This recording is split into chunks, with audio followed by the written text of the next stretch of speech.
인사하시죠. 당신만을 사랑해.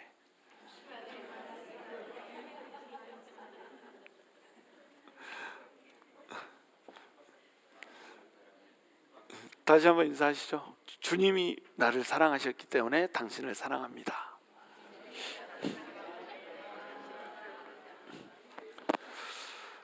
자, 오늘 낡은 언약, 새 언약에 대해서 함께 묵상할 수 있도록 하겠습니다. 히브리서 8장 1절에서 13절입니다. 자, 지금 우리가 하는 말의 요점은 이러한 대제사장이 우리에게 있다는 것이라. 그는 하늘에서 지극히 크신 이의 보좌 우편에 앉으셨으니 성소와 참 장막에서 섬기는 이시라. 이 장막은 주께서 세우신 것이요 사람이 세운 것이 아니니라. 자, 지금 우리가 하는 말의 요점은, 이 말은 어떤 말을 얘기하고 있는 걸까요?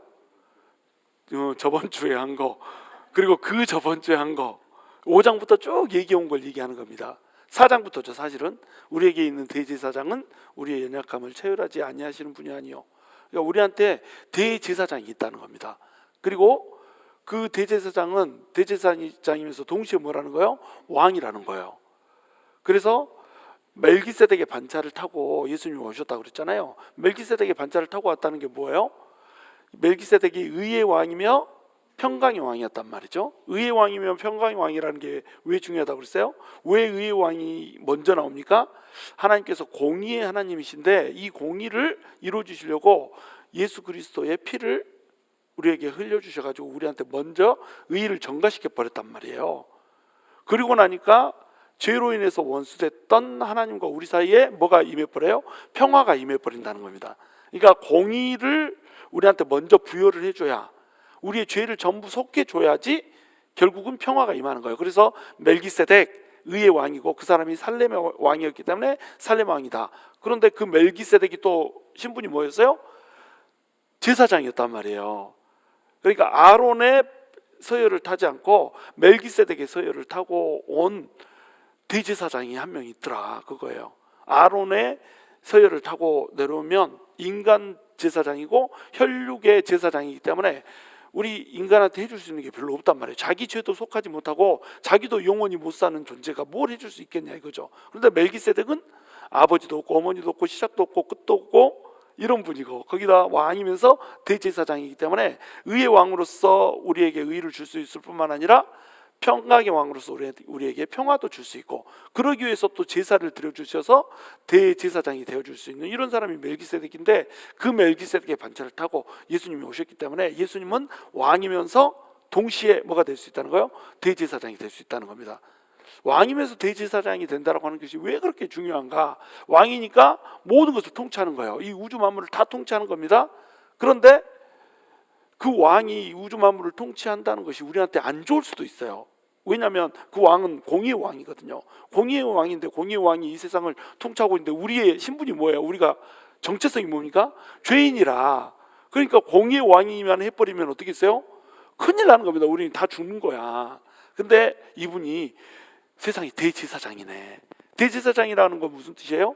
제사를 드려주는 사람이라는 거죠. 제사는 왜 드리는 거예요? 제사를 드리는 목적은 뭡니까? 하나님께서만 하실 수 있는 일을 해주려고 제사를 드리는 거예요. 그게 뭐냐면 죄를 사해 주는 일. 죄를 사하는 일은 누구만 할 수 있어요? 하나님만 할 수 있어요. 그런데 하나님도 공의의 왕이시기 때문에 무조건 죄를 사할 수는 없단 말이죠. 반드시 이 죄를 사하는 어떤 방법을 통해야 되는 겁니다. 그 방법이 뭐냐면 대속이라고 하는 방법. 요즘에 구속사 하고 있잖아요. 구속사로 성경을 읽으니까 어때요? 또 새롭죠? 하나님께서 구속을 하셨단 말이에요. 구속이라고 하는 것은 뭐냐면 속량, 다시게서 속한다라고 하는 말에 어떤 뜻이 있다고 그랬죠? 대가를 지불한단 말이에요. 몸값을 지불하고 사와서 구원을 해주는 거, 그것이 구속이라고 그랬죠? 그것을 해줌으로 말미암아서 이 우리한테 죄가 너무 많았던 우리한테 의의를 전가해버리고 우리를 구원해버렸단 말이에요. 이것이 대제사장이 하는 일입니다. 그러니까 우리 주님은 왕이면서, 그래서 왕이로서 이 마귀의 사단 권세의 이 사단 마귀의 그 철장 권세를 끊어줘야 되죠. 마귀를 짓눌러 줘야 되죠. 그러면서도 우리의 죄를 속해줘 가지고 마귀에 속한 우리가 같이 마귀랑 딸려서 망하지 않게 해줘야 되죠. 그러니까는 왕이면서 대제사장이어야 된단 말이에요. 왕이면서 대제사장인 거는 누구만 할 수 있어요? 멜기세덱의 반차를 타고 오는 자만 할 수 있다는 겁니다. 왜요? 아론은 왕은 아니었어. 대제사장일 뿐이었단 말이에요. 그리고 유다 지파는 다윗은 왕이었는데 대제사장은 아니었잖아요. 그러니까 유다 지파에서 오는 대제사장이 필요했다는 거예요. 왕이니까 유다 지파를 타고 와야 되죠. 그런데 동시에 또 뭐 해야 돼요? 대제사장이어야 되는 겁니다. 그러니까 왕이면서 대제사장인 것을 이루려면 누구의 반차를 타고 내려와야 되지? 멜기세덱의 반차를 타고 내려야 된다는 거. 그것이 7장의 내용이었습니다. 너무 어려운 얘기지만 너무너무 중요한 얘기예요. 너무 중요한 얘기입니다. 멜기세덱의 반차라고 하는 이 내용이 들어가 버리지 않으면 우리 주님이 우리를 위해서 왕이 돼줄 수는 있으나 대제사장이 될 수는 없고요. 대제사장이 돼줄 수는 있으나 왕이 될 수는 없고요. 이렇게 되는 거예요. 아론 계열을 타고 왔다 그러면 대제사장은 되어줄 수 있지만 왕이 될 수는 없고요. 유다 지파를 타고 왔다 그러면 다윗을 타고 왔다 그러면 왕은 될 수 있으나 대제사장은 될 수 없고요.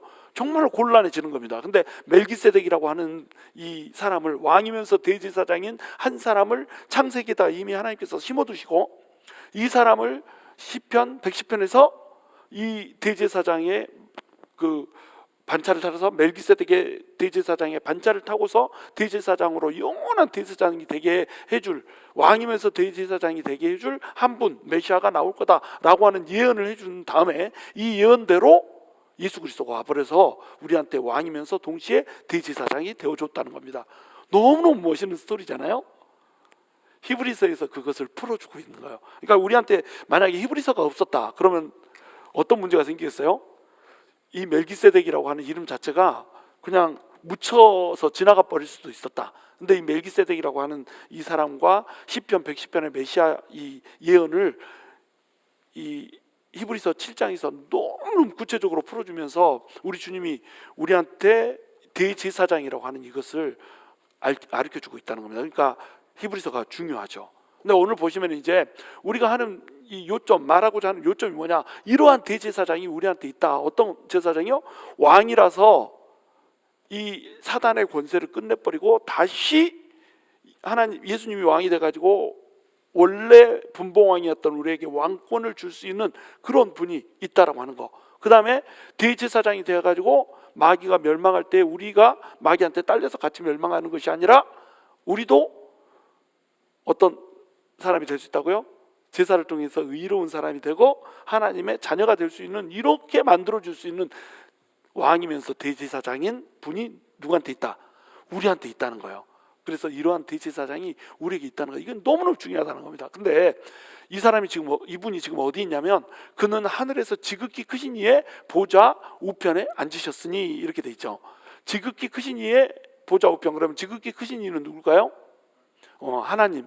하나님의 보좌 우편에 우리 예수님이 앉아버렸다는 겁니다. 이 말은 뭐예요? 다시 하나님의 자리로 올라갔다는 뜻이 되는 거예요. 큰 뭐 벤치 같은 의자가 있어가지고 하나님이 중간에 앉아 있고 예수님이 그 옆에 앉아 있고 이런 말이 아닙니다. 하나님의 보좌 우편에 앉았다 그 말은 예수님하고 똑같이 됐다는 거예요. 특별히 이제 전쟁을 통해서 승리를 한 장수가 들어왔을 때 왕이 가장 1등 공신, 전쟁에서 승리한 첫 번째 1등 공신을 어디에다 앉혀요? 우편에다 앉힌단 말이에요. 그러니까 예수님이 이 땅에서 마귀와의 전쟁에서 완벽한 승리를 거두고 어디에다 앉혀버려요? 하나님의 보좌 우편에 앉혔다. 이 개념으로 설명하면서 다시 하나님이 되셨다는 이 설명을 해주고 있다는 겁니다. 근데 이 예수님이 다시 이 하나님이 되셔서 올라가 가지고 보좌 우편에 앉았다 이 말이 왜 중요하냐? 예수님이 승천했다는 게 왜 중요하냐? 예수님이 그냥 승천해 가지고 하나님이 됐다 이 말만 되면은 이것은 우리한테 큰 의미가 없습니다. 예수님이 승천했다라고 하는 것이 왜 중요하냐면은 승천하신 예수님이 우리한테 무슨 관련이 있는가? 이것이 중요하다는 거예요. 자, 보좌 우편에 예수님이 앉으셨다. 그래서 하나님의 보좌가 딱 보여진다. 이것은 어떤 특정한 상황에서만 이걸 풀어줍니다. 예를 들면요, 이사야서에서 우시야 왕이 죽던 해에 이사야가 한쪽 구석에서 막 쪼그러져서 이제 막 울고 있는 겁니다. 막 힘이 빠져가지고 기도를 하고 있는 거예요. 우시야는 어떤 사람이었어요?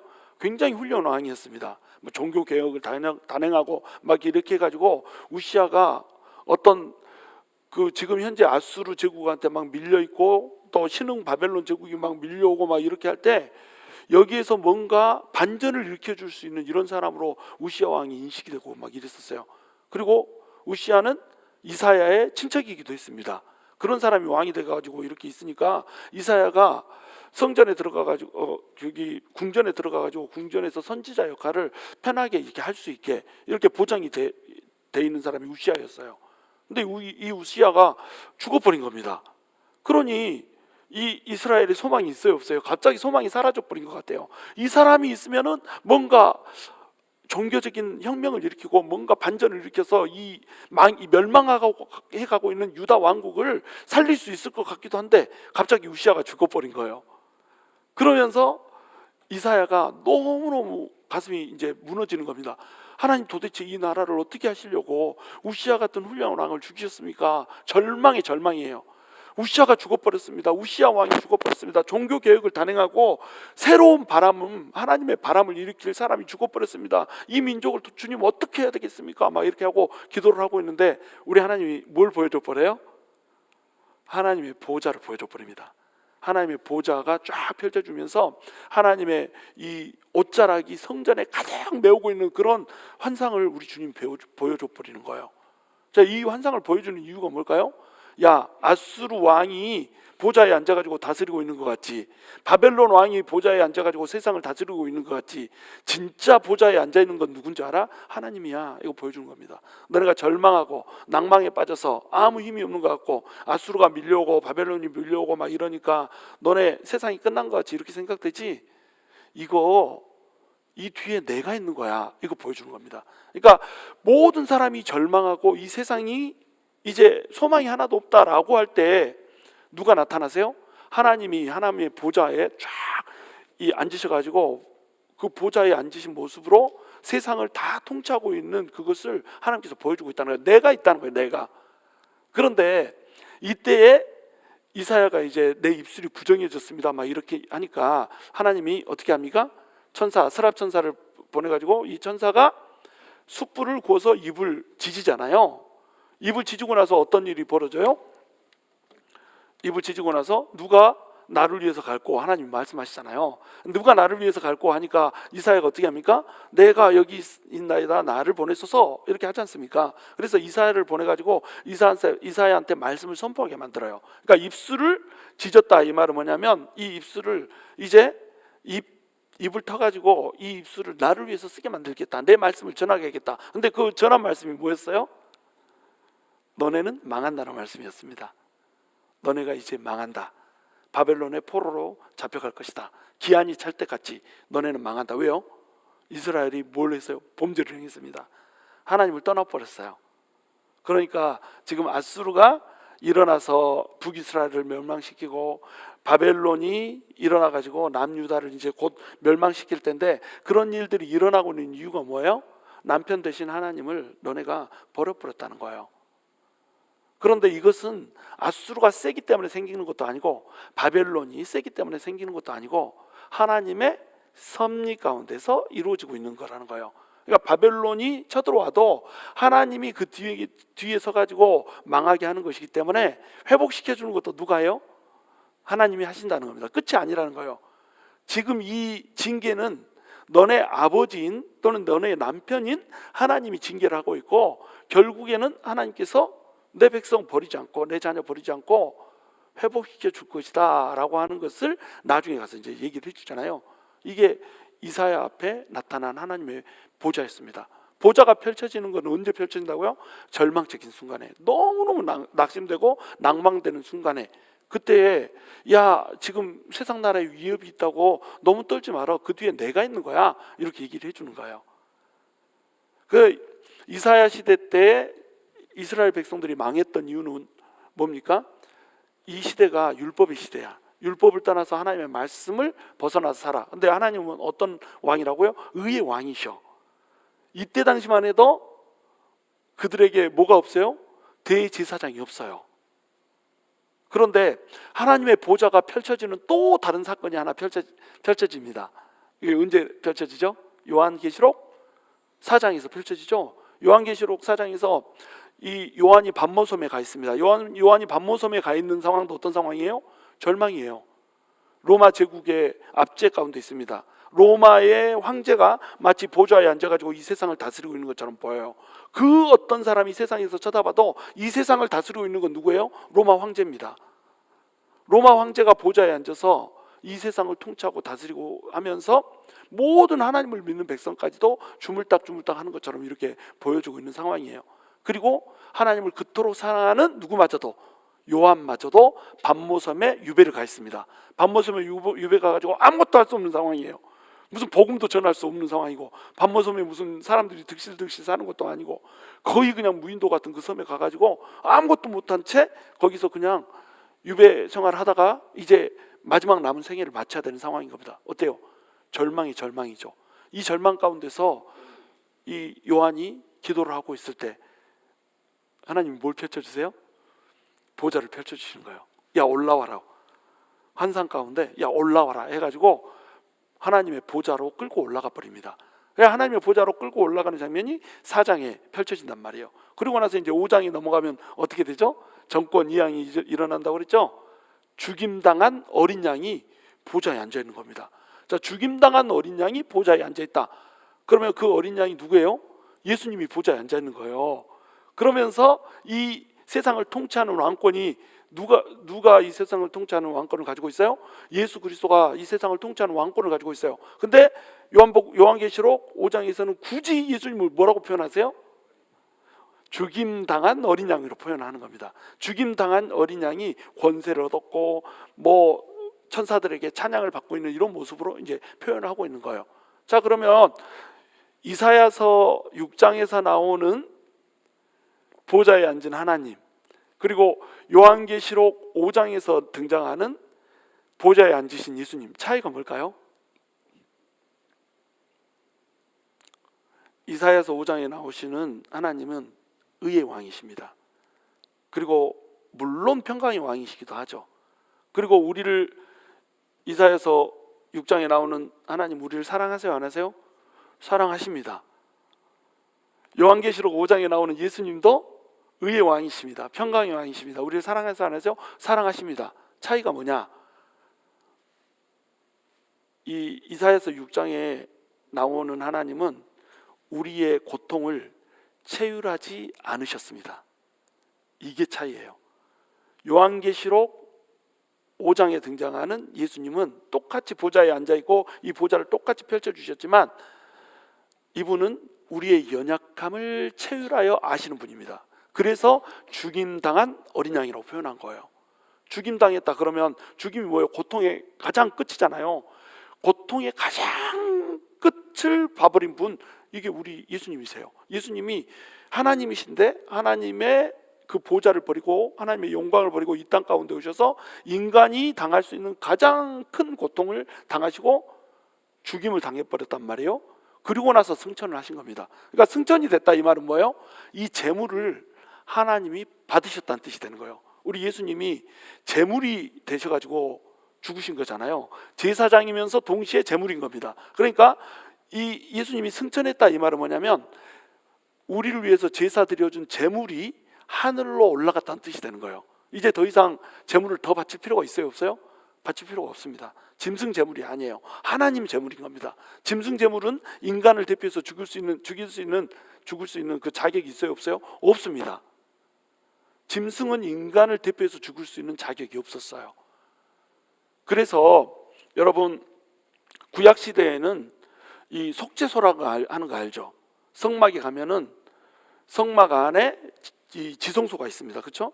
지성소가 가장 거룩한 장소예요. 지성소만 직사각형으로 되어 있고요.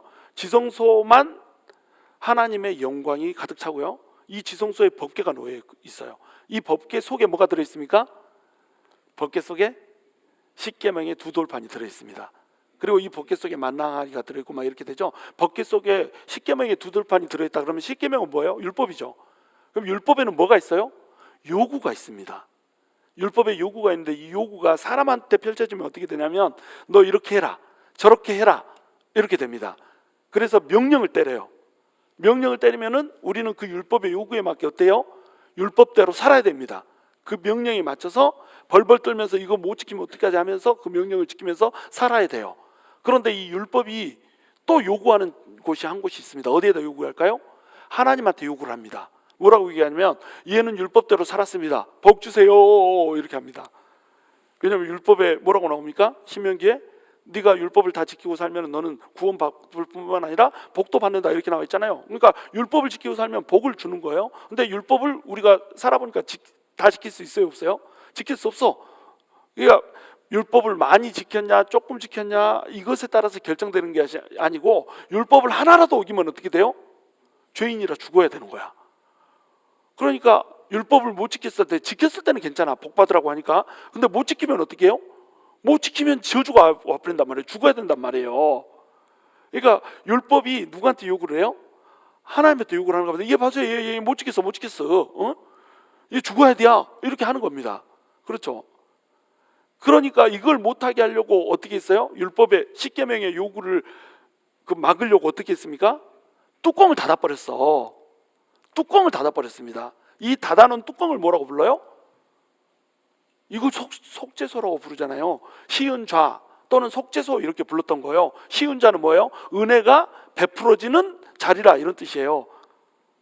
또 속죄소, 죄가 속해지는 자리. 이 뚜껑에다가 두 개의 천사가 날개를 딱 맞대고 있고 그 밑에 자리가 하나 있는데 그 자리에다가 뭘 뿌리냐면 양의 피를 뿌리는 겁니다. 양의 피를 뿌려놓고 우리 죄를 대속했다 이렇게 하면서 뚜껑을 닫아놓는 거예요. 그러면 요구가, 율법의 요구가 하나님한테 올라가다가 어때요? 뚜껑이 있으니까 못 올라가 버린단 말이에요. 그래서 율법의 요구가 하나님한테 올라가지 않고 덮어지는 겁니다. 이 율법의 요구는 사라지지 않아요. 사라지는 게 아니라 덮어놓은 겁니다. 그러니까 예수 그리스도가 오기 전에는 우리의 죄가 사해진 게 아니에요. 양의 피로 우리의 죄를 속할 수 없기 때문에 덮어놓은 거예요. 그래서 코페르라고 부르잖아요. 이게 뚜껑, 덮다 이런 뜻이에요. 덮어놓은 겁니다.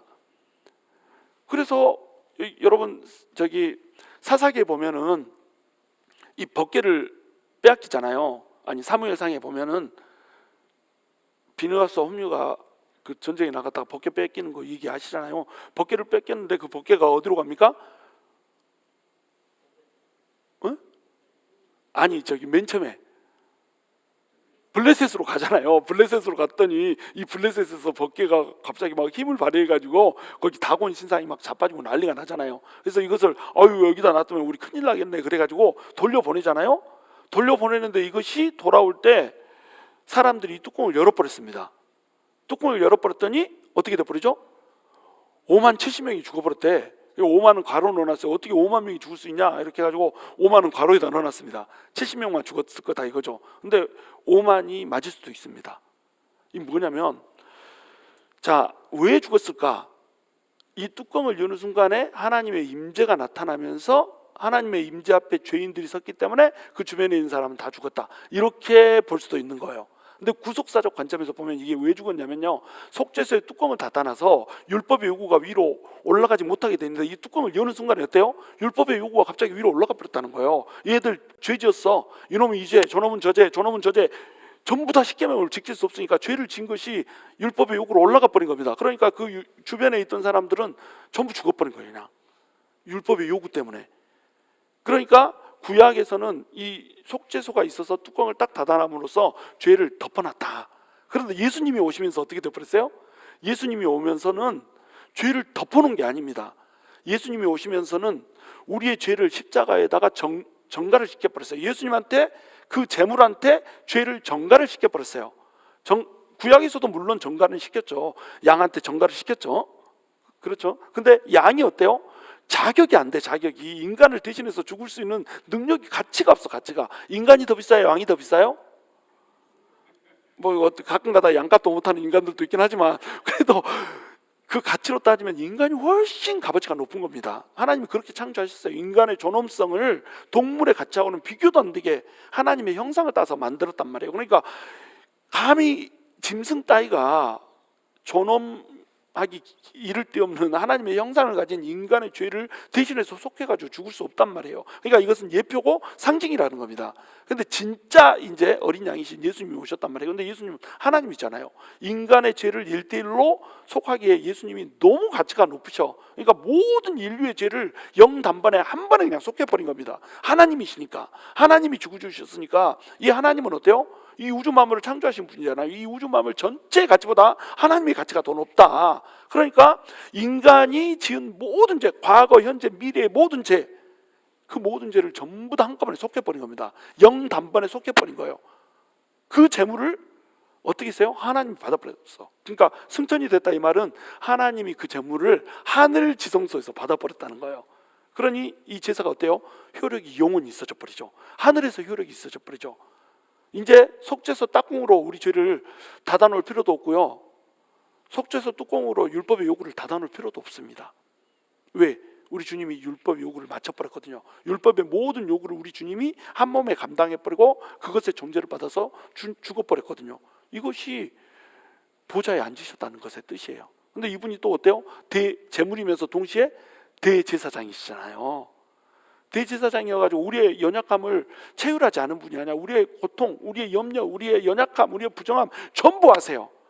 네가 그럴 거를 내가 다 알고 그걸 내가 다 받아서 십자가에다 올려놓은 채로 죽었다. 지금 이 얘기를 하고 있는 겁니다. 지금 이 상황도 어떤 상황이에요? 히브리 기독교인들이 너무나도 어려운 처지에 있어요. 로마의 그 정치, 로마 황제가 마치 보좌에 앉아가지고 세상을 다스리는 것처럼 이렇게 하면서 히브리 기독교인들 뭐 언제쯤 우리는 죽어야 되나 막 이것을 기다리고 있는 것처럼 이렇게 힘들게 살고 있습니다. 그래서 자 유대교로 돌아가 버릴까 말까 막 이런 것을 고민하고 있단 말이에요.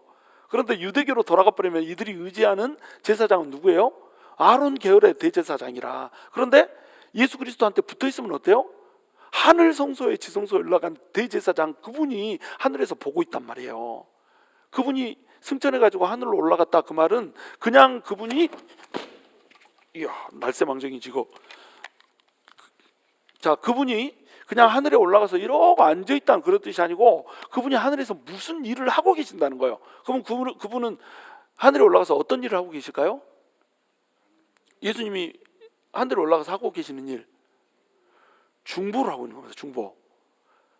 하나님과 우리 사이에 중보는 한 분밖에 없어요. 우리가 중보기도 이렇게 하잖아요. 원래대로 하면 사실은 중보기도라고 하는 말은 조금 이제 틀린 말이 될 수가 있어요. 원래대로 하면. 근데 우리가 이제 뭐 그 도고기도 이렇게 바꿔야 된다고 막 이렇게 얘기하고 막 이런데 뭐 굳이 말 가지고 그렇게 할 필요는 없고요. 그런 개념으로 쓰면 되는 겁니다. 하나님과 우리 사이에 중보는 누구밖에 없어요? 예수님 한 분밖에 없습니다. 그 예수님이 지금 하나님의 보좌 우편에 앉아서 우리를 중보하고 계신단 말이에요. 우리는 늘어지기 자면서 새벽기도 안 드릴 때도 우리 예수님은 계속 요즘에 구속사 그거 하면서 140명씩 막 이렇게 조금 올라갔더라고요. 우리 성도들 좀 듣나 봐. 계속 들으세요. 그렇게 쭉 가세요. 여러분, 제가 왜 구속사를 해주고 있는 것 같아요? 중요하니까 하긴 하는데 보통 구속사 시리즈 하면은 한 10번에 보통 끝냅니다. 한 20번 뭐 이 정도에 끝냅니다. 근데 저는 이걸 200번으로 늘리려고 그래요. 그러니까 제가 해드리고 싶은 것은 뭐냐면 창세기부터 시작해가지고 그 말라기까지 쭉 가면서 구약 성경 자체를 구속사적 관점에서 여러분한테 한번 딱 짚어주고 싶은 거예요. 예수님이라고 하는 그 관점에서, 예수님이 대제사장이 돼서 우리를 위해서 제사를 드려줬다라고 하는 그 관점에서 이걸 풀어주고 싶은 거예요. 그걸 알면은, 그걸 들으면 이제 여러분이 성경도 알 뿐만 아니라 또 뭣도 알아요? 새로운 관점을 갖게 되는 겁니다. 성경을 이런 관점에서 읽을 수 있구나. 이렇게 성경을 읽는 여러 가지 관점이 있다고 그랬죠. 하나님 나라의 관점에서 읽는 법, 이것은 2023년 제가 통독할 때 하나님 나라의 관점에서 읽는 법으로 여러분한테 이제 강의를 해줬단 말이에요. 이번에는 뭘로? 구속사적 관점에서, 성화의 관점에서, 뭐 영적 전쟁의 관점에서 막 이렇게 읽는 방법이 있습니다. 근데 이번에는 구속사적 관점에서, 이 구속사적 관점에서 이걸 읽으면 너무너무 은혜가 돼요. 나 이거 못 쓰겠다, 자꾸 찌릿거려가지고 안 되겠다.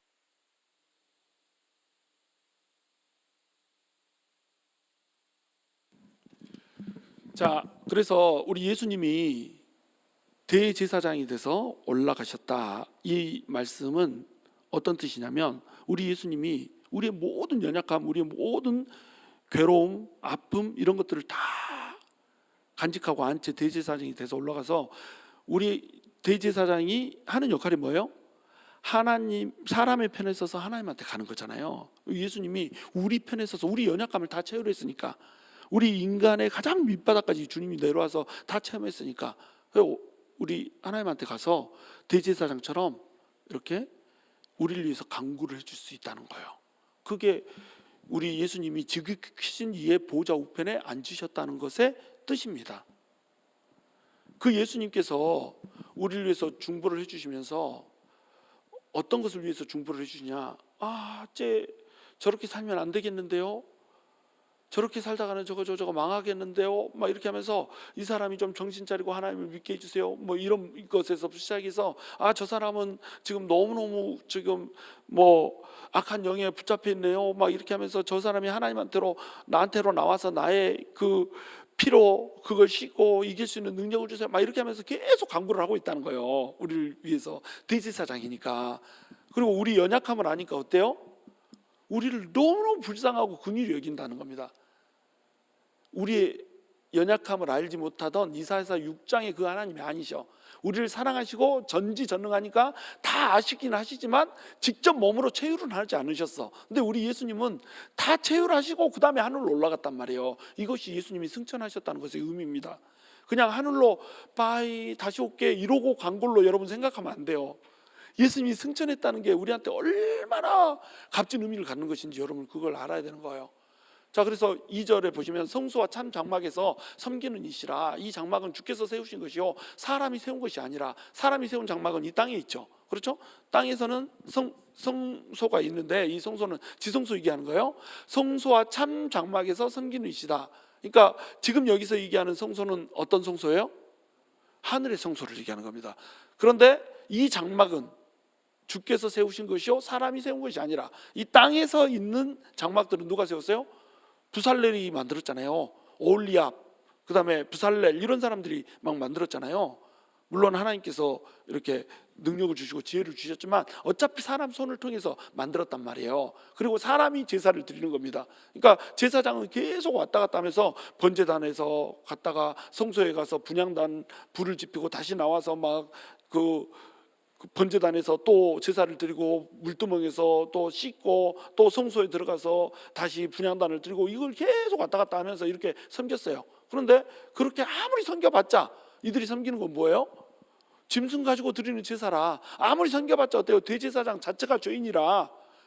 그러니까 제물도 형편없고 제사장도 형편없고 이것이 땅의 성소란 말이에요. 이 땅의 성소는 뭡니까? 전부 다 땅의 성소는 전부 그림자예요. 그림자, 모형이란 말이에요. 진짜가 왔단 말이에요. 진짜 성소, 참 장막이 왔단 말이에요. 찐이야, 완전 찐이야. 이거 맞나? 하여튼 찐이 나타났단 말이에요. 진짜가 나타났다. 지금 그 진짜가 누구예요? 예수 그리스도. 그 예수 그리스도가 진짜 제물이면서 진짜 대제사장이 돼가지고 나타났다는 거예요. 대제사장마다 예물과 제사드림을 위하여 세운 자니 그러므로 그도 무엇인가 드릴 것이 있어야 할지니라. 자, 예수님이 대제사장에 대해서 예물을 드려야 될 거 아니에요. 대제사장이니까 당연히 예물을 드리고 제사를 드려야 될 거 아니에요. 그러면 예물은 누구라는 거예요? 예수님 자신이라는 겁니다. 하나님 자신을 예물로 드려가지고 제물로 드려가지고 제사를 드렸으니 이 제사가 어마어마한 가치를 가진 제사를 드려버린 거죠. 모든 사람들의 죄를 다 속해도 괜찮은 그런 제사를 드려버렸다는 거예요. 4절, 예수께서 만일 땅에 계셨더라면 제사장이 되지 아니하였을 것이니 이는 율법을 따라 예물을 드리는 제사장이 있음이라. 만약에 예수님이 땅에 계셨다면, 하늘로 올라가지 않았다면 우리 예수님이 제사장이 될 필요가 있어요, 없어요? 없어요. 제사장이 천지백갈이요. 여기 가나 저기 가나 발에 치이는 게 제사장이다.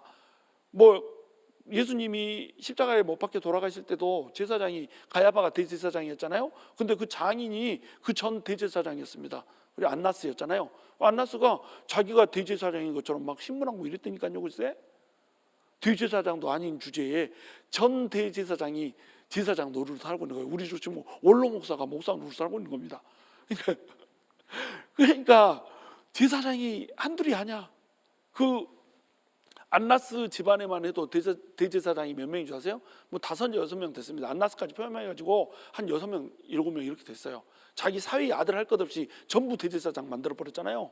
그렇게 대제사장이 많았어요. 그런데 예수님이 대제사장을 한 번 더 해가지고 하나 대제사장 더 덧붙이고 그래서 뭐 할 거예요? 우리 예수님은 이 땅에 있는 대제사장이 아니란 말이에요. 하늘로 올라가 버린 대제사장이란 말이죠. 5절, 그들이 섬기는 것은 하늘에 있는 것의 모형과 그림자라 모세가 장막을 지려 할 때에 지시하심을 얻은과 같으니 이르시되 상과 모든 것을 산에서 내게 보이던 본을 따라 지으라 하셨느니라. 이 산은 어떤 산이죠? 신의 산에서 하나님께서 명령을 주셨습니다. 너네가 제사 드릴 수 있게 뭘 만들어라? 성막을 만들어라. 그리고 제사 제도를 이렇게 해가지고 제사 드려라. 이것을 어디서 가르쳐 줬어요? 신의 산에서 가르쳐 줬습니다. 이게 전부 율법이었어요. 신의 산에서 율법을 주신 목적이 뭐였습니까? 너네는 내 백성이다. 내 백성하자. 내 법대로 살아라. 이래가지고 줬습니다. 율법을 줬는데 이 율법은 지킬 수 있었어요? 없었어요? 지킬 수가 없었어. 세대를 전부 다 거슬러 봐도 율법을 지킬 수가 없습니다. 한 사람도 율법을 제대로 지킬 수 있는 사람이 역사상 존재를 하잖아요. 율법은 지킬 수가 없었습니다. 그럼 율법은 왜 줬어요? 율법을 주는 목적은 죄를 깨달으라고. 그러니까 율법을 지키려고 시도를 하다가 사람들이 뭘 깨닫게 되면 나는 소망이 없구나, 이걸 깨닫게 되는 거야. 나 형편없구나. 나는 율법을 한 자락도 제대로 지킬 수 없는 이런 존재가 나구나. 난 죽을 수밖에 없구나. 난 절망이구나. 난 낭망이구나. 이렇게 생각할 수밖에 없었단 말이에요. 그런데 이러니까 이제 제사를 드렸단 말이에요. 근데 이 땅의 제사가 어떻다고요? 그냥 덮어놓는 제사였다니까요. 죄를 그냥 덮어놓는 제사. 형편없으니까 재물도 형편없고 인간도 형편없고 대제사장도 형편없고 이러니까 어쩔 수가 없어. 그러면 어때요? 진짜 대제사장이 와야 될 거 아니에요. 진짜 재물이 와야 될 거 아니에요. 그분이 왔다는 거예요. 산에서 마치 내게 보이던 본을 따라 지으라 하셨느니라 이렇게 해가지고 성소를 짓고 제사 제도를 만들었듯이 예수님이 오셔서 하늘의 참 성소에서 받아들이는 제물로 제사를 드려버리고 예수님이 진짜 대제사장이 돼서 영원히 어디에 앉아 계세요? 하나님 보좌 우편에 앉아 계시다니까요. 거기에서도 지금 뭐하고 계세요? 대제사장으로서 우리를 위해서 중보를 하고 계시고 지금도 우리를 위해서 마치 제사를 드리듯이 그렇게 하나님 앞에 그 중보의 기도를 올리고 있다니까요. 제사는 더 이상 드릴 필요가 없죠. 그렇죠? 하나님의 제사는 예수님의 제사는 단 한 번의 제사로 모든 것을 끝내버린 영단번의 제사였어요. 그러니까 더 이상 제사를 드릴 수 없어. 그러면 예수님은 이제 대제사장인데 제사를 드릴 필요가 없으니까 뭐만 해요? 중보만 하고 있는 겁니다. 중보만, 우리를 위해서. 그러니까 땅에 있는 제사 제도는 전부 다 뭐라는 거예요? 그저 모형이고 그림자고 진짜가 왔다는 거예요. 진짜가 예수 그리스도다. 6절, 그러나 이제 그는 더 아름다운 직분을 얻으셨으니 그는 더 좋은 약속으로 세우신 더 좋은 언약의 중보자시니라 이렇게 얘기했죠. 자, 그러나 이제 그는 더 아름다운 직분을 얻었다고 그래요. 더 아름다운 직분이라고 그러고 또 더 좋은 약속이라고 그러고 또 더 좋은 언약의 중보자라고 얘기합니다. 자, 그러면 덜 아름다운 직분, 덜 좋은 약속, 덜 좋은 언약의 중보자, 이건 누굴까요? 아론, 모세 이런 사람들입니다. 모세도 중보자였죠. 자, 덜 좋은 약속은 뭐죠? 율법이죠. 이런 것들을 구약 시대에는 가지고 있었는데 이거보다 더 좋은 것을 가졌다. 그러면 왜 여기서 더 좋은이라고 표현을 했을까요? 왜 더 아름다운 했을까요? 비교가 안 되잖아요. 더 아름다운 직분, 아론하고 예수님이 비교가 됩니까? 아론은 사람인데, 그렇죠? 아론은 사람이에요, 사람. 자기 죄도 자기가 감당 못하는 사람인데 여기서 더 아름다운 직분 이렇게 표현을 해놓은 겁니다. 이 말은 그냥 비교해서 더 아름답다는 얘기가 아니라 절대적인 아름다움을 가진 그 직분을 가졌다는 거예요. 그리고 더 좋은 약속, 이것도 이 구약 율법이 가지고 있는 이 언약하고는 비교도 할 수 없는 절대적인 약속, 그러니까 신약, 새로운 약속을 하나님 주셨다는 거죠. 더 좋은 언약, 이것도 마찬가지죠. 더 좋은 언약, 이것은 신약의 중보자죠. 더 안 좋은 언약, 율법의 중보자는 누구였어요? 모세였죠. 그러니까 모세보다 더 좋은 언약의 중보자, 그런 분으로 예수님이 오셨단 말이에요. 7절, 저 첫 언약이 무음하였더라면 둘째 것을 요구할 일이 없었으려니와 이렇게 얘기했죠. 첫 언약은 무음하지 않았다는 뜻이에요. 근데 첫 언약은 율법이잖아요. 그렇죠? 율법이 흠이 있어요, 없어요? 흠 없습니다.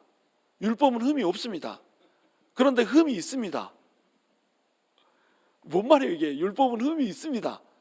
근데 율법은 흠이 없습니다. 있다는 거예요, 없다는 거예요? 율법에는 흠이 없습니다. 하나님의 말씀이기 때문에, 하나님의 표준이고 하나님의 잣대이기 때문에 율법에는 흠이 없어요. 그런데 여기서는 첫 언약 율법이 흠이 있다라고 얘기합니다. 어떤 관점에서 흠이 있다는 거예요? 율법은 흠이 없는데 율법을 지키려고 하는 누가 흠이 있어요? 우리가 흠이 있어요. 이걸 이제 그 남편과 아내의 관계로 로마에서 설명하잖아요. 율법을 율서방이라고 제가 불렀잖아요. 율서방은 흠이 없어. 서방이 흠이 있는 게 아니고 아내가 흠이 많아.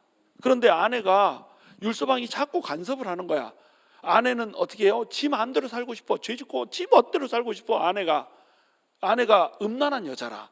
그래서 지 멋대로 바람 피우면서 이렇게 살고 싶은데 율법이 자꾸 뭐라고 그러냐면 네 남편만 사랑해야 돼. 그렇게 살면 안 돼. 막 이렇게 하는 거예요. 그러면 누가 오라요? 율서방이 오라요. 남편 하는 말이 오라. 근데 남편 하는 말대로 살 수 있는 능력이 아내한테 있다 없다? 아내한테 없어. 그러니까 이제 죽을 맛인 거예요, 이 아내가. 그럼 아내가 자유로워지려면 어떻게 해야 돼요? 율서방이 죽어야 하는데 율서방은 작년에 왔던 각설이 죽지도 않고 또 안 죽어버려. 그러니까는 누가 죽어야 돼? 내가 죽어야 되는 거야. 그래서 자기가 죽잖아요. 누구랑 같이 죽어요? 이 아내가 예수님과 같이 십자가에 못 박혔다가 예수님과 같이 연합해서 살아나잖아요. 그러니까 죽었다가 살아났으니까 이제 율법과 이별을 하고 누구랑 결혼합니까? 예수님하고 결혼을 하게 되는 거예요. 그러니까 이제 자유를 누릴 수 있게 되는 겁니다. 그래서 진리를 알지니 진리가 너희를 자유롭게 하리라. 이 말이 왜 나오냐면 율서방은 자유롭게 하지를 못했어. 왜냐하면 사람이 흠이 있거든. 그러니까 자유롭게 해줄 수 없다라고 하는 측면, 구원을 줄 수 없다라고 하는 측면, 영원히 하늘에서 하나님의 자녀로, 하나님의 이 사랑하는 자로, 사랑의 대상자로 살아가게 만들 수 없다라고 하는 측면, 이 측면에서 보면 율법은 흠이 있어요, 없어요? 흠이 있죠. 율법은 흠이 없는데 율법이 해줄 수 있는 기능은 흠이 있다 없다? 흠이 있다. 그러니까 율법이 첫 언약이 무음하였더라면 둘째 것을 요구할 일이 없었으려냐, 이렇게 되는 겁니다. 첫 번째 언약은 흠이 없지만 그 기능상 흠이 있어요. 그래서 사람을 자유롭게 만들어줄 수가 없습니다. 구속을 해줄 수가 없습니다. 그런데 예수님은 어때요? 이 제물도 100% 완전한 제물이라, 하나님 자신이 제물이니까 대제사장도 100% 완전한 이 의인이 드리는 제사라. 그러니까 제사가 완벽한 제사를 드릴 수 있는 겁니다. 그러니까 우리 죄를 대속할 수 있어요, 없어요? 완벽하게 대속할 수 있다는 거예요. 그러면서 너네는 율법을 지켜야 산다, 이것이 아니라 나를 믿으면 산다, 이걸로 예수 그리스도를 믿으면 사는 걸로 이제 완벽하게 그 구원의 방식을 하나님께서 바꿔주시는 겁니다. 물론 이제 뭐 그 구약에서도 믿어야 사는 거지만 하여튼 율서방하고 비교하면 우리 예서방님은 그렇다는 거예요. 그래서 둘째 것을 요구할 일이 없었겠지만 기능상 흠이 있었기 때문에 둘째 것이 요구됐다는 거예요. 8절, 그들의 잘못을 지적하여 말씀하시되 주께서 이르시되 볼지어다 날이 이르니 내가 이스라엘의 집과 유다 집과 더불어 새 언약을 맺으리라, 이렇게 돼 있죠. 자, 8절 이 말씀은 어디 말씀을 인용한 걸까요? 지난주에 제가 잠깐 설명을 해드렸는데, 에스겔이 아니죠. 예레미야. 어디? 31장 31절. 여기에 뭐가 나와요? 새 언약이 나오죠. 그러니까 성경에 구약이라는 단어가 먼저 나온다고, 신약이라는 단어가 먼저 나온다고? 신약이라는 단어가 먼저 나오고, 구약이라는 단어가 먼저 나오면 내가 안 물어보겠죠. 신약이라는 단어가 먼저 나오니까 물어보지. 근데 신약이라는 단어가 언제 나와요? 예레미야 31장 31절에 나오는 겁니다. 그러면서 뭐라고 얘기하냐면 너희와 더불어 유다 집과 이스라엘 집과 유다 집과 더불어서 새 언약을 맺겠다, 이렇게 얘기해요. 근데 이 전 문맥을 보면 이제 어떤 장면이 나오냐면, 예레미야가 이 이스라엘과 유다 집과 하나님의 사이를 뭘로 비유를 하냐면 남편과 아내로 비유를 합니다. 그러니까 남편과 아내는 여러분 이게 살다가 막 이혼하고 막 이러잖아요. 이혼하는데 왜 이혼하냐고 물어보면 대부분 사유가 뭐예요? 성격 차이래. 성격 차이로 헤어지는 것은 언제 헤어지는 거예요? 사귈 때 헤어지는 겁니다. 사귈 때 알아보고 헤어져야 돼. 자, 그 다음에 더 이상 사랑이 안 느껴진대. 그래서 헤어진대요. 그것은 사귈 때 그렇게 하는 겁니다. 결혼을 일단 딱 하는 순간에 이 결혼은 뭐가 되냐면 계약이 되는 거예요. 계약이. 남편과 아내는 계약으로 묶여지는 겁니다. 그러니까 나뉘어질 수가 없는 거예요. 딱 나눠지는 경우는 언제만 나눠지는 거예요? 간음했을 때만 나눠지는 겁니다. 간음했을 때만 이혼 증서를 써줄 수가 있어요. 그렇죠? 예수님이 간음했을 때 외에는 이혼 증서를 써주지 않는다 이렇게 설명해 주잖아요. 간음했을 때만. 그런데 이스라엘 백성들과 하나님의 관계도 어떤 관계란가요? 아내와 남편의 관계예요. 둘이 이혼할 수 있어요, 없어요? 이혼할 수 없습니다. 근데 언제는 이혼할 수 있어요? 간음할 때는 이혼할 수 있어요. 이스라엘 백성들이 간음했어요, 안 했어요? 엄청나게 했습니다. 이 남자 저 남자 주변에 있는 남자는 전부 다 쳐다보고 바람을 필 대로 피워버렸어요. 근데 하나님 바람 폈어요, 안 폈어요? 하나님 제우스가 아니에요. 제우스는 여기저기 돌아다니면서 아주 님 드신 밤에 씨를 겁나게 뿌렸잖아요. 그렇죠? 님 드신 밤에 씨 뿌렸네. 제우스가 이 노래를 그렇게 좋아해. 가는 데마다 씨를 뿌리고 돌아다녀. 이게 신이에요? 그러니까 너무 비천하죠, 신 자체가. 근데 우리 하나님은 어때요? 영이시라 이 신실하셔. 어제나 오늘이나 동일하셔. 일편단심 민들레요. 우리 주님은 일편단심 민들레라 절대 이 배신을 안 하셔요. 그러니까 우리 주님은 배신하지 않으신 신실한 남편인데 누가 간음을 해버렸어요? 이스라엘이 간음을 해버렸어요. 이스라엘이 간음을 해버렸으니까 이 이스라엘은 율법에 따라서, 유다는 율법에 따라서 어떻게 돼야 됩니까? 죽어야 되는 거예요. 간음의 죄는 돌로 맞아서 죽는 겁니다. 그렇죠? 죽어야 되는 겁니다. 그래서 이들이 죽어야 되는데 율법으로도 이제 이들이 안 됐잖아요. 율법을 주고 이 율법대로 해야 된다. 우리 계약 맺었으니까 이 계약을 전부 다 지키면서 살아야 된다. 이 율법이 계약이잖아요. 십계명의 두 돌판을 가지고 내려오는데 이 두 돌판에 한쪽에는 대신 명령이 써져 있고 한쪽에는 뭐 대인 명령이 써져 있을 것이다 이렇게 생각하지만 사실은 그것보다는 더 가능성 있는 얘기가 뭐라고 그랬어요? 레플리카. 그러니까 계약서를 쓸 때 한 장은 이쪽이 같고 한 장은 저쪽이 같잖아요. 계약서를 한쪽이 보관하지 않지 않습니까? 그러니까 하나님 쪽에서 하나, 네 쪽에서 하나 뭐 이런 개념으로 레플리카를 썼다는 거예요. 물론 이게 하나님이 받을 수는 없으니까 하나님이 가진 건 아니고 둘 다 인간이 보관했지만 두 개가 똑같이 레플리카라는 거예요. 무슨 뜻이에요? 계약이라는 겁니다. 그래서 이것을 구약 이렇게 부르는 거예요. 맹약이에요, 맹약. 맹약을 맺은 것이 율법인데 이 율법을 어겨버렸으면, 그래서 하나님을 떠나서 간음을 해버렸으면 이 사람은 어때요? 당연히 죽어야 되는 겁니다. 그런데 하나님은 이 백성을 사랑해요, 안 해요? 너무 사랑하는 거예요. 이걸 살려야 되겠는 거예요. 그러니까 하나님께서 고안한 방식이 뭐라고요? 구속이라고 하는 것을 고안을 했다니까요. 구속. 대신 몸값을 지불하고 그 생명을 사는 방식을 개발을 했다는 겁니다. 그래서 구약시대에 그러한 것을 그림자로 줘놓고 실제의 원형인 예수 그리스도가 오셔서 대속, 구속을 해버렸다는 거예요. 그리고 그 구속을 하고 나면 예수님이 완전한 제물이고 완전한 제사장이니까 이제 거기에서 새로운 계약이 생기는 겁니다. 새 언약이 생기는 거예요. 이 새 언약은 뭐냐? 크게 이제 세 가지인데 어떤 사람은 네 가지라고 하는데 저는 둘을 묶어서 이제 하나로 보는 거예요. 9절 또 주께서 이르시기를 이 언약은 내가 그들의 열조와 손을 잡고 애굽 땅에서 인도하여 내던 날에 그들과 맺은 언약과 같지 아니하도다. 그들과 맺은 언약은 어떤 언약이에요? 율법이라고 하는 언약. 율서방은 어때요? 말이 짧아. 말이 짧다는 게 뭐예요? 해라 말아라 이 말만 해. 이거 해라 안 하면 어때요? 이거 하지 마라 하면 어때요? 이게 율서방이야. 인상이 막 이게 꾸꾸시고 다녀. 근데 율서방은 어때요? 굉장히 착해. 자기는 선하고 아주 의로워. 그런데 상대방이 선하고 의롭지 않으면 어때요? 바로 뒤통수 날라가. 이게 율서방이란 말이에요. 그런데 우리 예서방님은 어떻다고요?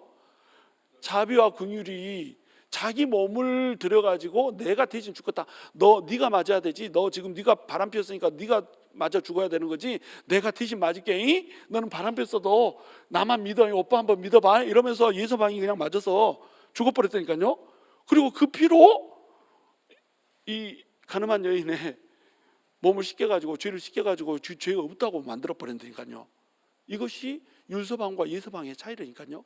그래서 그때 그들과 맺은 시내산에 맺은 언약과는 같지 않다. 그들은 내 언약 안에 머물러 있지 아니하므로 내가 그들을 돌보지 아니하였노라. 이사야서에서 나오는 그 하나님의 그 보좌, 지금 이사야서에서도 똑같이 그 우시야 왕이 죽고 낭만과 절망 가운데서 누가 나타났다고요? 하나님의 보좌에 앉아있는 하나님이 나타나셔가지고 어떻게 했어요? 누가 나를 위해서 갈고 이렇게 하더니 너 가서 전해라, 너네 망한다, 이렇게 전하라고 했다니까요. 왜냐하면 율서방을 지금 기준으로 해가지고 그 잣대로 해가지고 사람들에게 대고 있기 때문에 너네 지금 내 맹약을 어겨버리고 바람 피웠다, 그러므로 너네는 지금 망하는 거야. 너네가 망하는 이유를 설명해 줍니다. 그리고 바벨론의 포로로 잡혀가잖아요. 이게 이사야서 6장이 되니까요. 근데 요한계시록 5장은 뭐라고요? 죽임당한 어린 양이 보좌에 앉았다니까요. 우리를 대신해서 죽어버린 그 어린 양이 보좌에 앉아있기 때문에 그들을 돌보지 않는 것이 아니라 이제 돌보는 겁니다. 율법에서는 돌보지 않았단 말이에요. 그런데 새로운 언약, 예수 그리스도가 복음으로 찾아올 때는 이제 돌봐버린단 말이에요. 왜요? 대신 예수님이 죽었다, 대신 예수님이 매를 맞았다. 자, 10절, 또 주께서 이르시되 그날 후에 내가 이스라엘 집과 맺을 언약은 이것이니, 그러면서 이제 첫 번째 설명합니다. 내 법을 그들의 생각에 두고 그들의 마음에 이것을 기록하리라. 나는 그들에게 하나님 되고 그들은 내게 백성이 되리라. 저는 이것을 이제 하나로 보는데 이것을 둘러보는 사람은 네 가지라고 얘기해요. 먼저 어떻게 하겠다고요? 법을 이제 그들의 생각과 그들의 마음에 두겠다는 거예요. 그리고 내 백성이 되게 하겠다. 이거는 지난주에 설명했기 때문에 자세히는 설명하지 않을 거예요. 그런데 그렇게 하면 어떻게 돼요? 그들이 내 백성이 되고 나는 그들의 하나님이 된다고 하는 겁니다. 이것은 율법을 줄 때하고 똑같죠. 율법을 줄 때도 어때요? 나는 너의 하나님이 되고 너희는 나의 백성이 되리라. 이렇게 하면서 율법을 줬잖아요. 그러니까 저는 이것을 하나로 보는 겁니다. 똑같으니까. 율법을 줄 때도 너는 내 백성이다, 너는 내 거다, 이렇게 했는데 지금 새로운 법을 줄 때도 어때요? 새 언약을 줄 때도 너는 내 백성이다. 그러니까 이게 하나죠. 그래서 세 가지 주요 이제 그 요점들을 얘기해 주는데, 첫 번째가 뭐냐면 내 법을 그들의 생각에 두고 그들의 마음에 두겠다는 거예요. 그전에는 이 약속을 어디다 새겼습니까? 돌에다 새겼어. 돌에다 새겨놓고 이걸 지켜라 말아라 이렇게 했단 말이에요. 그런데 돌에다 새겨놓은 율법 가지고는 안 되겠는 거예요. 지킬 수가 없는 거예요. 지킬 능력이 없는 거야. 그러니까 이제 어디에다가 새겨버려요? 마음에다 새겨버립니다. 마음에다 어떻게 새겨요? 성령님이 마음속으로 들어와버려요. 그러니까 지금까지는 내가 네 옆에 같이 살면서 말씀대로 잘 살 수 있게 도와줄게, 이렇게는 했어요. 그런데 이제는 아예 내가 네 안에 들어와서 살아볼게.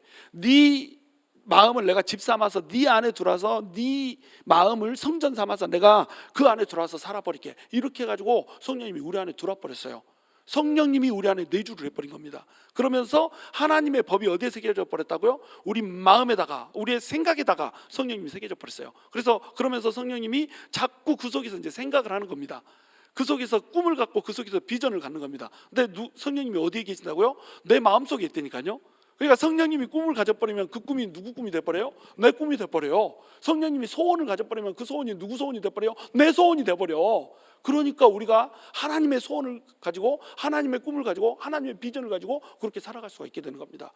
옛날에는 다윗이나 막 다니엘이나 이런 사람들만 할 수 있었던 이것을 지금은 그냥 생명샘교회 성도들 중에 한 90%는 하나님의 소원을 갖고 살아.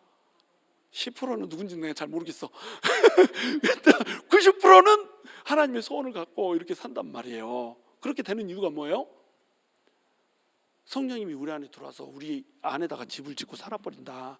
마음에다가, 생각에다 집을 짓고 살면서 하나님의 소원, 하나님의 비전을 품어버린다는 거예요. 두 번째는 11절 또 각각 자기 나라 사람과 각각 자기 형제를 가르쳐 이르기를 주를 알라 하지 아니할 것은 그들이 작은 자로부터 큰 자까지 다 나를 알미라. 성령님이 우리 안에 들어와 버리잖아요. 그러면 성령님께서 그 성령의 인격을 드러내고 성령의 사역을 드러냅니다. 그래서 인격적 속성으로 사랑과 희락과 화평과 오래 참음과 자비와 양성과 충성과 온유와 절제, 이것을 막 드러나게 만들어 버려요.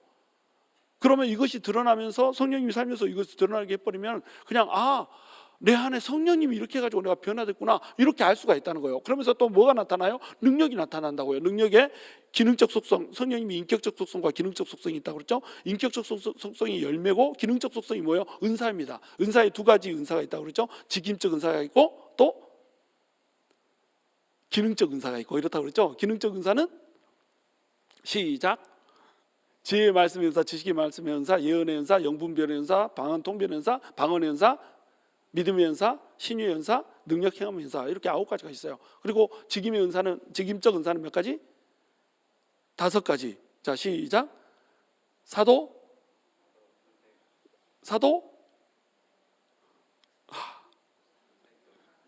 선지자, 복음 전도자, 목사, 교사. 뭐 그런 사람들이, 사도가 이 시대에도 있다 뭐 이렇게 주장하는 게 아닙니다. 사도적 은사가 있다는 거예요. 목사적 은사가 있다는 거예요. 그런 은사들을 보여주셔가지고 인격도 하나님한테 맺혀지고, 하나님의 인격이 맺혀지고, 또 기능도 성령님하고 막 능력이 나타나고 뭐 이렇게 해가지고 굳이 막 설명을 안 해줘도 하나님이 이런 분이고 이런 분이고 막 가르쳐주지 않아도 어떻게 된다는 거예요? 하나님을 어린아이서부터 작은 자부터 큰 자까지 전부 다 알게 된다는 겁니다. 아, 성령님은 이런 분이지, 이렇게 안다는 거예요. 옛날에는 서기관들이나 알아가지고 막 열심히 가르쳐주고 저것들은 배우지 못한 자가 어떻게 성경을 아는가 막 이렇게 했었지만 지금은 그렇지 않다는 거예요. 지금은 하나님을 체험해서 안다는 겁니다. 내 속에서 성령님이 들어오니까 막 인격이 변화되고, 내 속에 성령님이 들어오니까 막 능력이 나타나고 막 이렇게 되니까 하나님을 모를래야 모를 수가 없다는 거예요. 자, 그리고 이제 세 번째 12절 함께 있습니다. 시작. 내가 그들의 불의를 긍휼히 여기고 그들의 죄를 다시 기억하지 아니하리라 하셨느니라. 이것이 원래 예레미야서에서는 어떻게 되냐면 내가 그들의 죄를 사하고 그 죄를 다시 기억하지 아니하리라 이렇게 기록되어 있습니다. 근데 이것을 바꿔버렸어요. 어떻게 바뀌었어요? 불의를 긍휼히 여기고 이렇게 바꿨습니다. 이게 훨씬 다가오죠. 우리 주님은 우리를 어떻게 여기신다고요? 우리 불의를 긍휼히 여기십니다. 성령님이 우리 안에 들어왔음에도 불구하고 우리 안에는 육체의 소욕이 아직도 있어요. 우리는 성령님이 우리 안에 들어오면서 우리 마음속에 전쟁이 벌어지고 있는 상태예요. 육체의 소욕과 성령의 소욕이 같이 전쟁을 하고 있습니다. 그래서 육체의 소욕한테 우리가 조금 기울어져 버리면 어떻게 돼요? 불의해져 버립니다. 근데 이렇게 불의하게 할 때 우리 주님이 어떻게 하신다고요? 긍휼히 여기신단 말이에요. 어메 불쌍한 내 새끼 이렇게 한다는 거예요. 어메 불쌍한 내 각시 이렇게 한다는 겁니다. 내 아내인데 그 아내가 너무너무 불쌍해 보인다는 거예요. 죄를 짓는 것마저도 불쌍해 보인다는 겁니다. 죄를 짓는 것마저도 긍휼히 여긴단 말이에요. 네가 그 죄를 짓기까지 얼마나 많은 상처가 있었겠니? 네가 그 죄를 짓기까지 얼마나 연약했겠니? 네가 그 죄를 짓기까지 얼마나 유혹을 많이 받았겠니? 나도 그 유혹을 받았고 나도 그 연약함이 있어봐서 내가 잘 안다. 내가 모르는 것이 아니다. 너무너무 잘 알아. 근데 나는 하나님이어서 의로워가지고 안 넘어갔지만 너는 인간이니까 넘어갈 수도 있지. 이렇게 하면서 긍휼히 여겨가지고 어떻게 해버린다고요? 죄를 사해버린다고요. 죄를 용서해버립니다. 그리고 어떻게 합니까? 죄를 다시는 기억을 안 해버린다고. 그러니까 하나님 앞에서 우리는 다 뭐다? 초범이다. 어저께 죄 짓고 오늘 또 회개하고 나가 주님 또 죄를 졌네요. 그럼 마귀가 이제 정죄를 합니다. 마귀는 어디에다 정죄를 한다고 그랬죠? 구약에서는 하늘 보좌에 올라가서 하나님한테 정죄한다고 그랬죠? 근데 신약에서 예수님이 죽고 승천해서 보좌에 앉고 난 후에는 어떻게 된다고요? 마귀가 천상에서 쫓겨나가 버립니다. 요한계시록에 나와요. 그래가지고 요한계시록에서 쫓겨난 다음에는 어떻게 해요? 참소를 하나님한테 가서 할 수 없으니까 참소를 어때요? 마음에다 합니다. 우리 마음에다, 우리 생각에다. 네가 그러고도 목사냐? 네가 그러고도 권사냐? 네가 그러고도 성도냐? 너 그딴 식으로 해놓고도 가가지고 찬양팀 하냐? 너 그딴 식으로 해놓고 가가지고 반주하냐? 막 이렇게 하면서 참소를 어디다 한다고? 마음에다가 참소를 마음에다가 이렇게 한단 말이에요. 그러면 우리는 어떻게 한다고요? 그래봤자 초범이요. 어저께 지은 죄는 하나님 기억을 안 하신다. 야, 이렇게 하고 갈 수 있다는 겁니다. 그러니까 의도적으로 죄를 짓는다는 게 아니고 성령님이 우리 속에 있기 때문에 우리 속에 늘 소원이 있어요. 하나님 나 이렇게 살고 싶지 않아요. 정말로 하나님의 뜻대로 하나님의 말씀대로 내가 거룩하게 살고 싶어요. 이 소원이 우리한테 다 있잖아요. 그러면 여러분 성령을 받은 겁니다. 성령이 우리 안에 있는 거예요. 성령이 소욕이니까. 그런데 그렇게 소원을 품어도 그렇게 살 수 있는 능력이 우리한테 있어요, 없어요? 그렇게 살 수 있는 능력이 없다. 그러니까 그 능력이 있게 해주려고 성령님이 어때요? 우리 안에 들어와서 우리 안에서 살아버린다니까요. 그러면서 성령님이 어때요? 도와줘요. 율소방은 이거 해, 이거 하지 마라 이러고 도와줘요, 안 도와줘요? 율소방은 안 도와줍니다. 남편이 아니 저기 정리 좀 해, 청소 좀 해, 백큐um 좀 해 이렇게 하는데 서방이 도와줘, 안 도와줘? 안 도와줘. 하나도 안 하고 이렇게 앉아가지고 까딱도 안 하고 앉아가지고 저거 해 이거 해야지 이건 하지 말아야지 저건 하지 말아야지 막 이렇게 하면 잔소리 만들어놔. 아무것도 안 해. 이 율소방이. 근데 예서방은 어떻게 한다고요? 네가 못하겠지 내가 한다. 네가 못하겠지 내가 한다. 네가 못하겠지 내가 한다. 이거 뭐는 밥하는 거예요. 하다가 예서방이 다 해주는 거 다 해줘. 응? 우리가 바람 핀다고 나가지만 않으면, 예서방한테 붙어 있기만 하면, 예서방님, 우리 남편님, 내가 당신하고 같이 동행하겠습니다라고 결단해서 몸을 내주기만 하면 우리 주님이 손잡고 가면서 주님이 해줘 버리신다. 이 성령의 소욕입니다. 성령님이 그렇게 하시는 거예요. 그러니까 그들의 죄를 다시 기억하지 아니하리라 하면서 우리 죄를 또 죄를 지었는데도 어때요? 아유, 너 죄 지었었어? 나 기억이 안 나는데? 나 아무것도 생각이 안 난다야? 어저께 밖에 나가서 다른 놈 만나고 들어왔어. 근데 우리 예서방이 어떻게 한다고요? 언제 만났었어? 그랬어? 난 모르겠는데. 돌아서면 잊어버려. 건망증이요. 죄에 대해서만큼 우리 예수님이 치매다. 치매 다 잊어버려. 기억을 안 해버린다니까요. 우리 주님이. 왜냐하면 우리 주님이 자기 몸을 제물로 드려가지고 제사를 드려버렸어. 죄를 지을 때마다 회개하고 돌이키기만 하면 씻어버립니다. 예수님의 피로 확확 씻어버려요.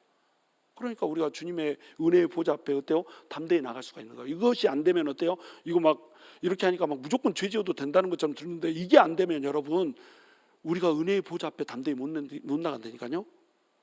우리가 주님의 임재 앞에 못 나간다니까요. 지성소 안으로 못 들어간다니까요. 들어가면 죽어버려. 근데 지금은 지성소로 들어가도, 우리가 어때요? 하나님의 임재 안으로 들어가도 살아요. 임재가 있으면 있을수록 우리는 거룩해지고, 임재가 있으면 있을수록 우리는 능력이 있어지고, 임재가 있으면 있을수록 우리는 우리 인격이 더 성결하게 바뀌어버린다니까요. 이게 예수님이 우리한테 해준 겁니다. 얼마나 멋있는 일을 해줬어요, 이 세 가지. 그래서 13절 새 언약이라 말씀하셨음에 첫 것은 낡아지게 하신 것이니 날 가지고 쇠하는 것은 없어져 가는 것이라. 날 가지고 쇠하는 것이 쇠하져 가는 것은 뭡니까? 율법은 낡은 언약이에요. 이 낡은 언약에 묶여 있으면 안 되는 겁니다. 근데 이 이스라엘 백성들이, 이 히브리 기독교인들이 자꾸 낡은 언약으로 돌아가려고 하는 거예요. 갈라디아서에서도 그래서 막 낡은 언약으로 돌아가려고 했잖아요. 할례 받으려고 하고 막 율법 지키라고 하고, 뭐 너네가 뭐 안식일은 꼭 지켜야 된다고 하고, 예수를 믿었지만 할례도 받고 안식일도 지켜야 돼, 막 이렇게 했잖아요. 그러니까 우리 바울이 뭐라고 이야기합니까? 이 어리석은 자들아, 누가 너희를 꾀더냐, 네가 그렇게도 무식하더냐, 막 이러면서 신랄하게 막 욕을 해버리잖아요. 그리고 심지어는 유대인들을 뭐라고 부릅니까? 저들은 사단의 회라, 이렇게 부르잖아요. 왜요? 하나님께서 은혜로 우리 가운데 찾아오셔가지고 새 언약을 줬는데 자꾸 새 언약을 드리고 헌 언약으로 가려고 그런단 말이에요. 그러니까는 하나님이 무지하게 싫어하시는 겁니다. 우리도 예수를 믿고 막 이러면서도 6월절 막 그 초실절 지키는 그런 사람들 있는 거 아세요? 그런 거 막 지키고 그럽니다.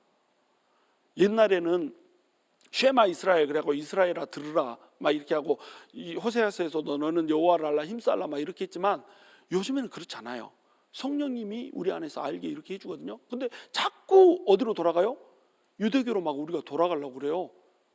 그래가지고 토라 포션 막 이래가지고 토라를 막, 토라 공부도 해야 되긴 하지만 토라를 마치 그 지켜야 되는 것처럼 그렇게 신봉하고, 뭐 옛날에 한참 그런 목사님 있었잖아요. 왜 신문에다가 광고를 계속 내놓는 사람, 중앙일보에 한국일보 할 것 없이 막 돈도 많어. 거기다가 그 장신대 나온 목사인데, 세상에 한 모시기 목사, 우리 안식일을 지켜야 됩니다. 성경을 도대체 뭘로 읽은 거예요? 눈으로 읽은 거예요? 똥꼬로 읽은 거예요? 말씀은 분명히 율법을 우리 예수님이 완성을 하셨고 마침이라고, 텔로스라고 얘기를 하는데, 무슨 율법을 다시 돌아가서 안식일을 지켜요? 안식일의 개념 자체를 모르는 거지. 그거는 안식일의 개념도 모르고 주일의 개념도 모르는 거고.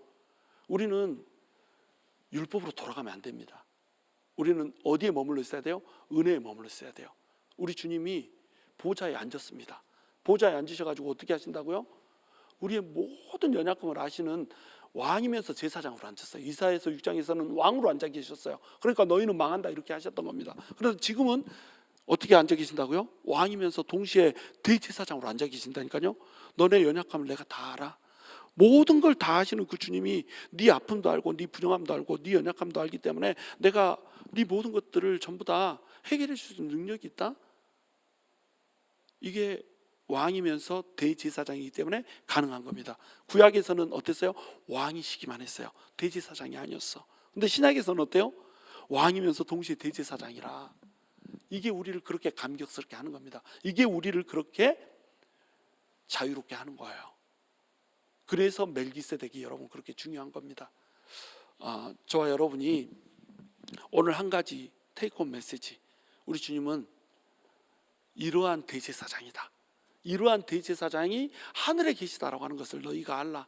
승천하신 우리 예수님이 왕이면서 대제사장이 돼가지고 아직도 우리를 위해서 중보하시고, 아직도 우리의 연약함과 우리의 부족함, 우리의 이 부정함을 다 아시고, 그것들을 모두 대제사장으로서 사해주고 용서해 주시면서 동시에 왕으로서 악한 원수 마귀의 세력들을 전부 짓밟고 우리의 왕권과 우리의 대제사장권을 한꺼번에 우리에게 물려주시는 그런 분으로 우리 예수님이 앉아 계신다라고 하는 것, 그것을 기억하면서 오늘 기도할 때에 대제사장 되신 예수님이 우리에게 베풀어 주시는 그 은혜, 왕권을 가진 예수님이 우리에게 베풀어 주신 그 은혜, 그 은혜를 완벽하게 누리는 밤이 됐으면 좋겠어요. 여러분이 어떤 연약함을 가지고 있고 어떤 문제를 가지고 있건 간에 대제사장 예수님이 어떻게 하셨다고요? 승천하셔서 하늘에 올라가 계십니다. 우리의 모든 연약함과 아픔을 다 아시는 그 주님이 우리의 기도를 들으실 준비가 돼가지고 완벽하게 쏟아 부어줘야지 벼르고 계십니다. 그 주님 앞에 나가서 여러분이 그토록 구하는 것들, 소원하는 것들을 주님으로부터 당당하게 얻어내는, 그 은혜의 보좌 앞에 당당히 나가서 당당하게 얻어내는 귀한 그런 시간이 되시기를 주님의 이름으로 축원합니다.